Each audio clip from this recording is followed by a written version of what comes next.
नमस्कार, मी स्नेहल धरपणकर. SP9 मराठीमध्ये आपलं स्वागत. तर पाहुयात ही विशेष बातमी.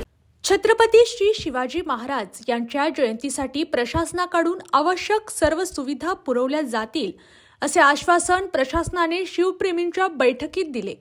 तसेच यंदाची शिवजयंती विविध वैचारिक उपक्रमांनी साजरी करण्याचे आवाहनही प्रशासनाने केले आहे.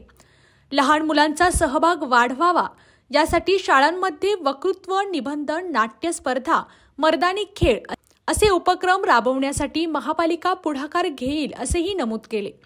शहरात येत्या 19 फेब्रुवारी रोजी छत्रपती शिवाजी महाराज यांची जयंती साजरी केली जाणार आहे. या पार्श्वभूमीवर गुरुवारी महापालिकेत बैठक झाली. या बैठकीस महापालिका आयुक्त विक्रम कुमार, अतिरिक्त आयुक्त विकास ढाकणे, परिमंडळ 1चे पोलीस उपायुक्त संदीपसिंह गिल, महापालिकेच्या अतिक्रमण विभागाचे उपायुक्त माधव जगताप आदीसह 100हून अधिक शिवप्रेमी संघटनेचे प्रतिनिधी उपस्थित होते. अशाच आणि इतर बातम्यांसाठी SP9 मराठीच्या YouTube चॅनलला सबस्क्राइब करा. SP9 Marathi, your time, your news. धन्यवाद.